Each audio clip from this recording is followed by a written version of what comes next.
Dear students, now we are beginning with the next topic, that is the nucleus.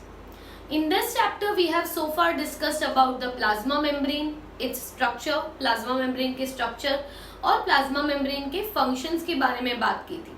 हमने दो essential methods की बात की थी which were used for transporting the material inside the cell or outside the cell, and that was known as diffusion and osmosis.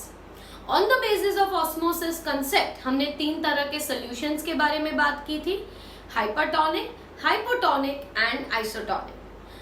We have also discussed about the cell wall and its characteristics, that bacteria, fungi और plant cells में cell wall होती है जिसकी वजह से plant cell को hypotonic solution में रखने पर भी प्लांट के जो सेल है वो बर्स्ट नहीं हो जाएंगे, though the cell will swell but it will not get burst just because of that cell wall.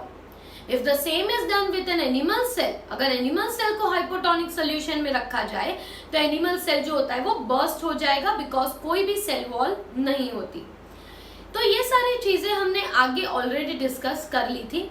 Now we are moving on to very important component of the cell which is the nucleus. Just like a body's activity are regulated by the brain, the activity of the cells are regulated by the nucleus. Nucleus एक इतना important component है कि cell की हर एक activity, whether it is cell division, whether it is some chemical reaction within the cytoplasm, right, कोई भी activity है सेल की, वो सारी एक्टिविटीज कौन रेगुलेट करता है? न्यूक्लियस. तो न्यूक्लियस को देखने के लिए what can be done? Different components of the cell will be differentially stained by different stains. मतलब अलग अलग कंपोनेंट्स जो होते हैं सेल के, वो अलग अलग कंपोनेंट्स अलग अलग तरह के स्टेन को एब्जॉर्ब करते हैं, and there can be different types of stains that can be used to stain the component of the cell. अलग अलग तरह के स्टेन्स, जैसे कि हमने पहले बात की थी कि ओनियन पील पे हमने ऐड किया था एक स्टेन जिसका नाम था सैफ्रेनिन. सैफ्रेनिन डालने पर ये जो ओनियन पील है, वो सेल्स जो होते हैं वो somewhat pinkish red in colour हो जाते हैं. Same way if you use different types of stains like methylene blue, the cell or the nucleus will be stained blue in color, right? Safranin use किया है तो pinkish in color develop हो जाएगा. तो depending upon the stain which we use, different types of stains can be used for staining the different components of the cell. So first we mentioned that the components of cell can be stained with different types of stain. Okay? Cell के जो components होते हैं उन्हें अगर हमें microscope में देखना हो तो what is essential? You have to stain those cells. In order to observe a cell and its component in the microscope, you have to provide a proper stain to that cell. Only then the components are going to be visible. So here I have mentioned that the components of the cell can be stained with different types of stain. For example, what different types of stain can be used? For example, iodine can be used. Safranin can be used, as well as methylene blue can be used. Cell को stain करने के लिए आप cell को सैफ्रेनिन से stand कर सकते हो, मिथिलीन ब्लू से स्टेन कर सकते हो या आयोडीन से भी स्टेन कर सकते हो. अलग अलग स्टेन्स यूज करने पर अलग अलग कंपोनेंट स्टेन होते हैं. जैसे कि iodine is mainly used for examining the nucleus. Right? Same way, safranin is mainly used for examining the cell wall and the plasma membrane. तो अलग अलग कंपोनेंट्स के लिए अलग अलग स्टेन्स यूज होते हैं. तो अभी तक हमने माइक्रोस्कोप में प्लांट सेल्स के बारे में, मतलब ओनियन पील के बारे में स्टडी किया था. Now we have an activity for observing the cells of our body, that is activity 5.7. Activity 5.7. 7 जो है आपकी टेक्स्ट बुक में, उसके बारे में बात करते हैं। तो इस एक्टिविटी में सबसे पहले we have to take a glass slide and add a drop of water on it। क्या करना है, सिंपली एक ग्लास स्लाइड लेना है और इस ग्लास स्लाइड पे हमें एक ड्रॉप वाटर ले लेना है, ठीक है ना। With the help of ice cream spoon scrap the inner surface of your cheek।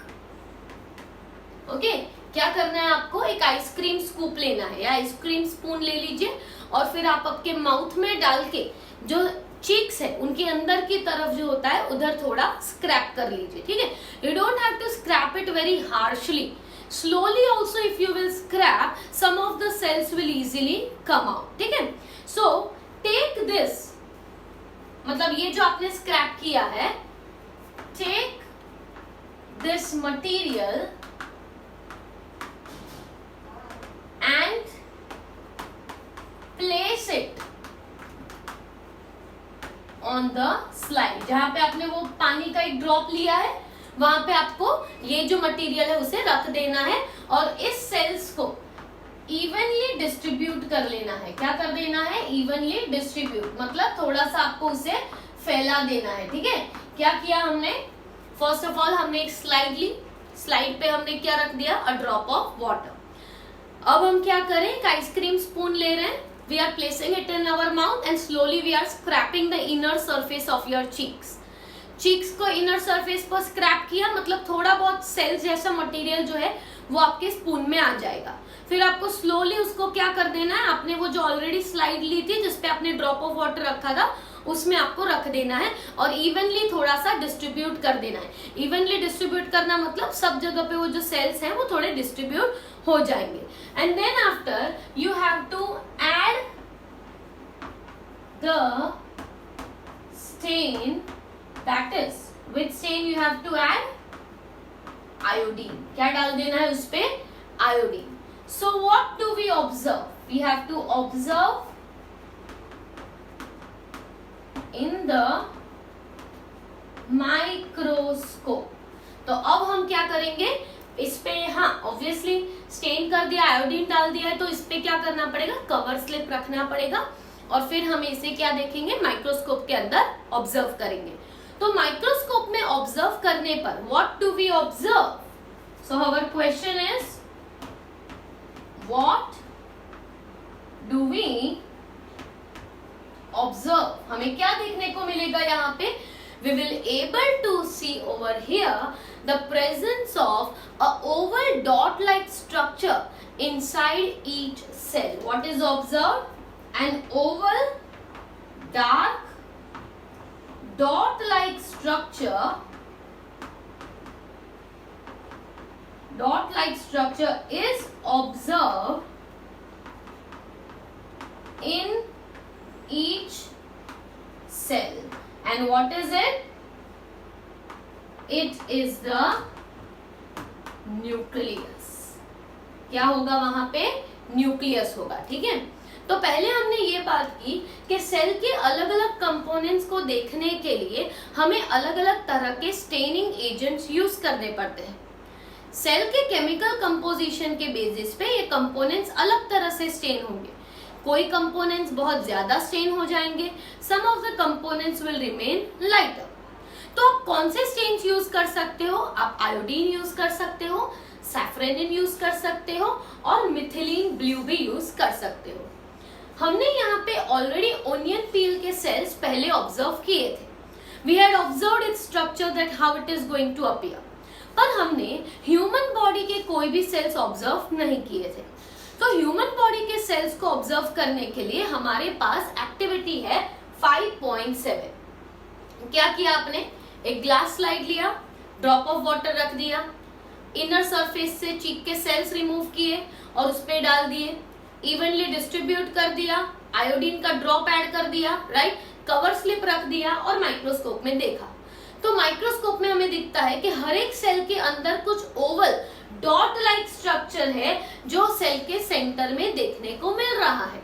तो वो जो डॉट लाइक स्ट्रक्चर है उसको हम क्या कहेंगे, उसको हम कहेंगे nucleus. What it will be known as nucleus. So this is an activity to see the presence of nucleus in all the cells. Nucleus को देखने के लिए हमने एक्टिविटी परफॉर्म की, एक्टिविटी 5.7। तो अब हम न्यूक्लियस के कैरेक्टरिस्टिक्स की बात करते हैं। So now we talk about characteristics of the nucleus. Nucleus दोनों ही प्लांट सेल्स में भी होता है और एनिमल सेल्स में भी न्यूक्लियस प्रेजेंट होता है। तो न्यूक्लियस जो है, it is nucleus is a double membrane bound structure। मतलब न्यूक्लियस जो है उसके कितने मेम्ब्रेन्स होते हैं, 2 लेयर्स होते हैं, इसीलिए डबल मेम्ब्रेन बाउंड स्ट्रक्चर कहा जाता है, क्योंकि न्यूक्लियस में एक लेयर नहीं है, कितने लेयर्स हैं, 2 लेयर्स प्रेजेंट होते हैं, इसीलिए double membrane bound structure। There is presence of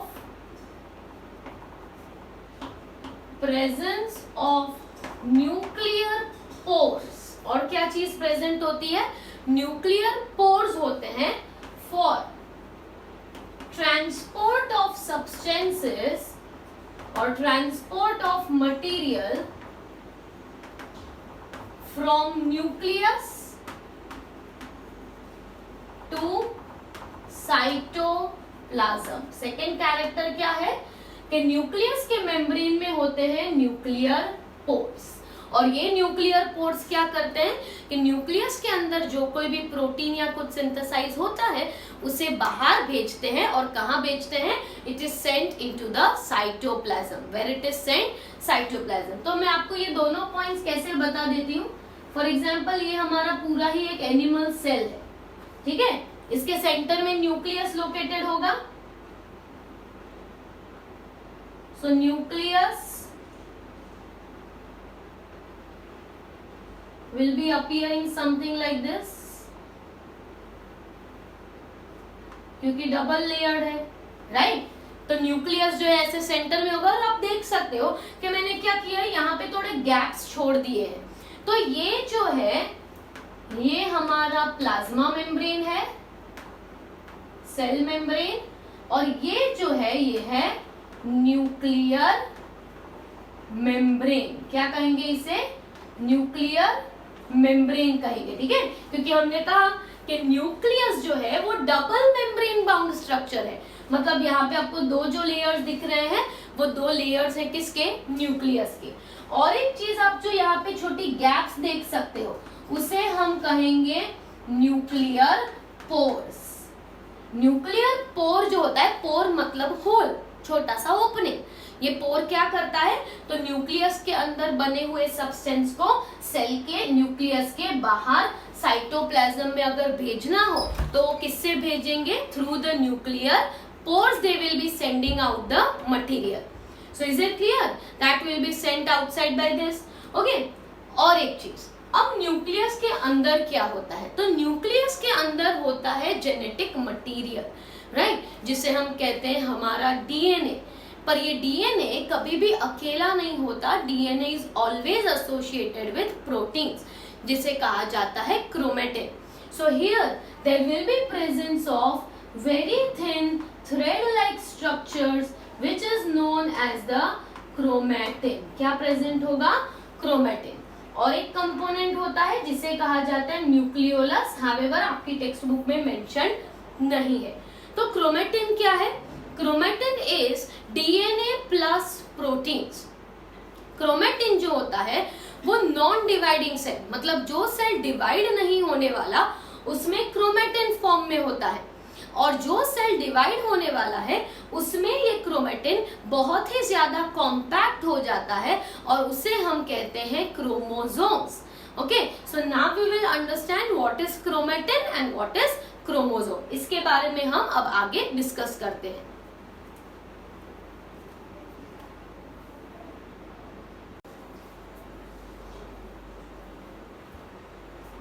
So as we said that nucleus will be stained by iodine और आयोडीन से स्टेन करने पर हमें एक ओवल डॉट लाइक स्ट्रक्चर देखने को मिला था इन अवर चीक सेल्स, जिसे हमने कहा है nucleus. Another thing is that nucleus के कितने मेम्ब्रेन होते हैं? डबल मेम्ब्रेन बाउंड स्ट्रक्चर होता है और बीच में क्या होते हैं? ओपनिंग्स होते हैं, पोर्स होते हैं, जिन्हें कहा जाता है न्यूक्लियर पोर्स। ये न्यूक्लियर पोर्स जो होते हैं they will help to transport any material between nucleus to cytoplasm. अगर कोई सब्सटेंस को न्यूक्लियस में से साइटोप्लाज्म में भेजना है तो it will be Saint through that small opening which is called nuclear pores. अब हम बात करते हैं कि न्यूक्लियस के अंदर क्या है। So the whole space within the nucleus is been filled by a matrix, जिसे कहते हैं न्यूक्लियोप्लाज्म। क्या कहते हैं? न्यूक्लियोप्लाज्म। जैसे सेल की मैट्रिक्स को क्या कहते हैं? साइटोप्लाज्म। वैसे न्यूक्लियस के अंदर की जगह को क्या कहते हैं? Nucleoplasm. So the reason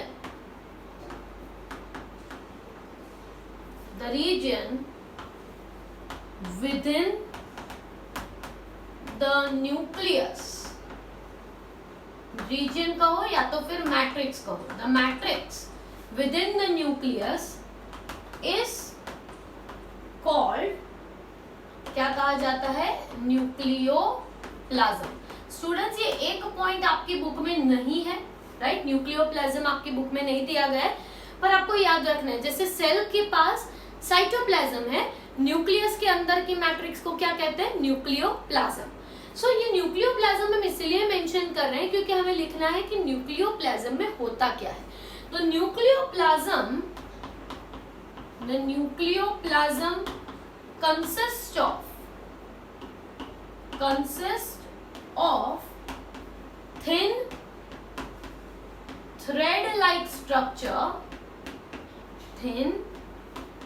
thread-like structure, and this thread-like structure is called chromatin। क्या प्रेजेंट होता है? क्रोमैटिन। कहाँ पे प्रेजेंट है? न्यूक्लियोप्लाज्म में। तो न्यूक्लियोप्लाज्म पूरा ही मैट्रिक्स है। ये न्यूक्लियोप्लाज्म में क्या होता है? क्रोमैटिन होता है। क्रोमैटिन मतलब क्या? Chromatin is your DNA plus proteins. What is chromatin? DNA plus proteins. DNA is our genetic material, जिसे कहा जाता है डीऑक्सीराइबोन्यूक्लिक एसिड। तो डीएनए होता है और साथ साथ में क्या होते हैं? प्रोटीन्स होते हैं। So in a non dividing cell,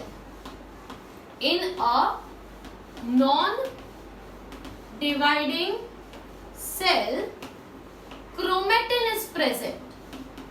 chromatin is present. अब नॉन डिवाइडिंग सेल मतलब क्या? अगर सेल डिवाइड नहीं हो रहा, जैसे कि हमारी बॉडी में क्या होता है कि कई सेल्स डिवाइड होते हैं, जैसे कि हमारे स्किन के सेल्स, क्योंकि हमारी स्किन जो है वो constantly it undergoes wear and tear, right? तो ये होने की वजह से स्किन के सेल्स जो है वो कई बार डैमेज हो जाते हैं।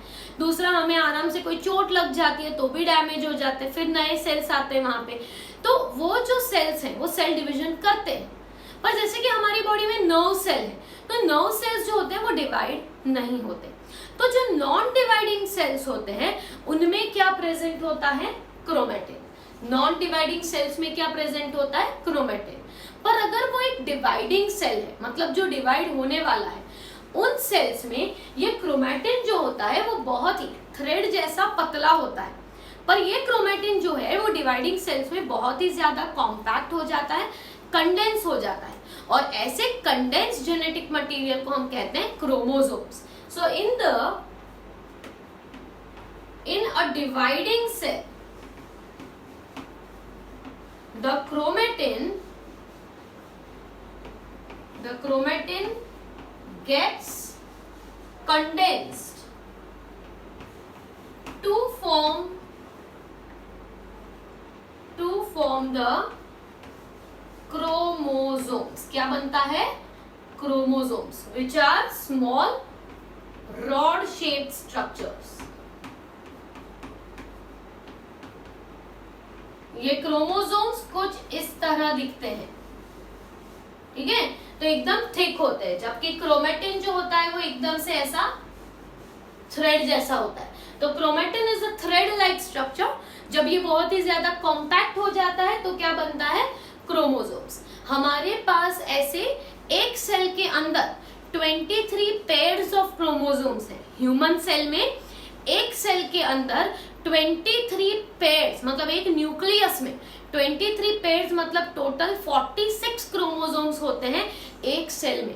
अब मानो हमारे पास बिलियंस ऑफ सेल्स हैं, मतलब we are having a large number of chromosomes in our body, ठीक है। तो कंडेंस हो जाते हैं तब उन्हें क्या कहते हैं? क्रोमोसोम्स कहते हैं, ठीक है। अब हम आगे बात करते हैं that these chromosomes are inherited from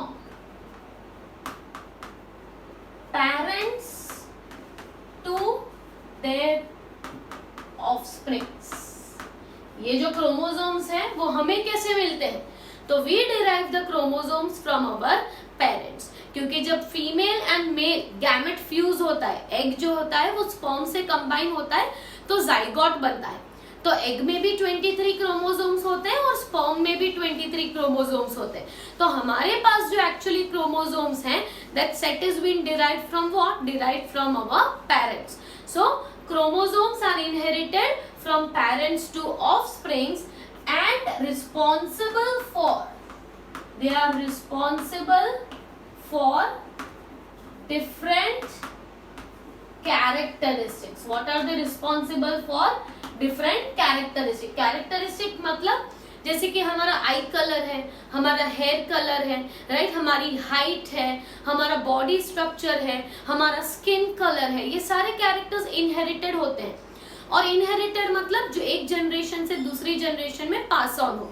तो हमें ये कैरेक्टर्स हमारे पेरेंट्स से मिले हैं and we will be passing on to our next generation, right? तो chromosomes are the basic unit of inheritance, ठीक है। तो chromosomes actually है क्या? DNA plus proteins ही है। So DNA, the small or the functional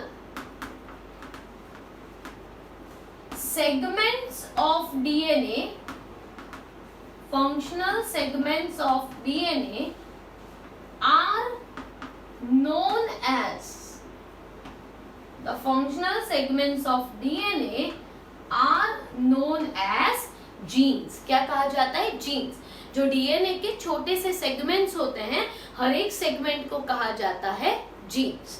तो इतने टर्मिनोलॉजीज आपको याद रखने हैं। न्यूक्लियस के अंदर रहने वाला पूरा मैट्रिक्स, उसे कहते हैं न्यूक्लियोप्लाज्म। न्यूक्लियोप्लाज्म में होता है chromatin which is DNA plus proteins.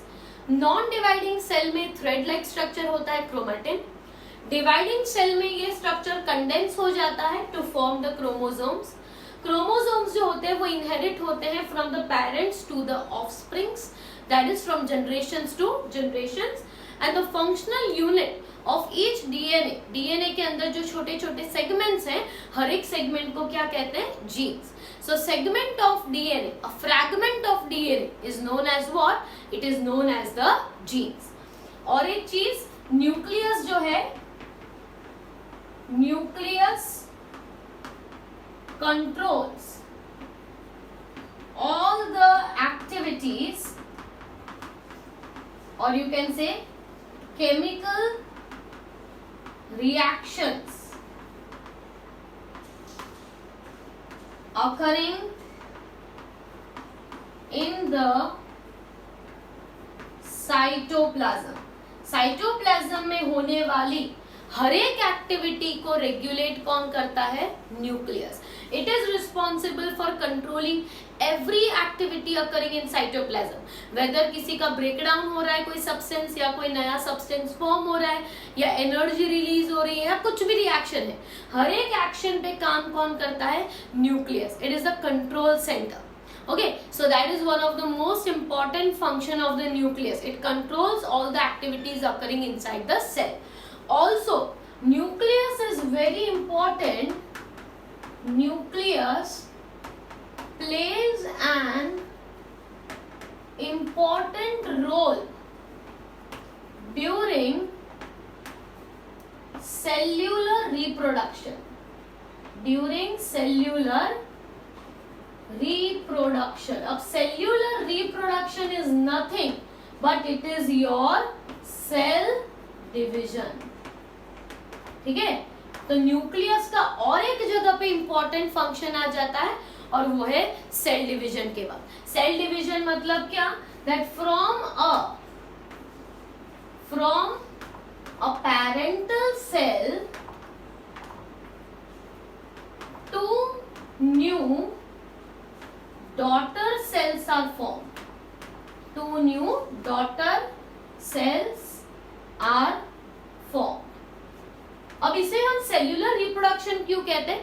क्योंकि जैसे कि बैक्टीरिया है, तो बैक्टीरिया तो एक ही सेल का बना हुआ है, राइट? तो एक ही सेल का जो बैक्टीरिया बना हुआ है, जब वो डिवाइड होगा तो उसमें तो क्या हो गया? रिप्रोडक्शन ही हो गया, क्योंकि एक बैक्टीरिया में से दो नए बैक्टीरिया बन गए, तो वो क्या हुआ? उसका रिप्रोडक्शन हुआ. हमारे केस में उसे हम क्या कहते हैं? सेल डिवीजन कहते हैं, क्योंकि एक सेल जब डिवाइड होता है तो दो नए सेल्स बनते हैं, राइट? तो इस प्रोसेस को हम कहते हैं सेल डिवीजन, और इसके लिए भी सबसे ज्यादा इंपॉर्टेंट है न्यूक्लियस. तो ये दोनों न्यूक्लियस के इंपॉर्टेंस हुए, राइट? केमिकल रिएक्शंस को कंट्रोल करना, और दूसरा सेल्यूलर रिप्रोडक्शन मतलब सेल डिवीजन में हेल्प करना. नेक्स्ट हम न्यूक्लियस के बेसिस पे दो तरह के सेल्स की बात करेंगे. So on the basis of nucleus there are two types of cells, prokaryotic cell and eukaryotic cell, जिसके बारे में हम नेक्स्ट लेक्चर में डिस्कस करेंगे. On the basis of nucleus there are two types of sales, prokaryotic and eukaryotic, and that we are going to discuss from the next lecture. If you are liking these videos, please like these videos, share and subscribe these videos, right? Recommend to your friends so that they can also understand whatever concepts are being taught by our school, which is very important thing for us, as well as it will provide knowledge to many students who are in your city and they are being suffering for not getting proper education just due to the coronavirus.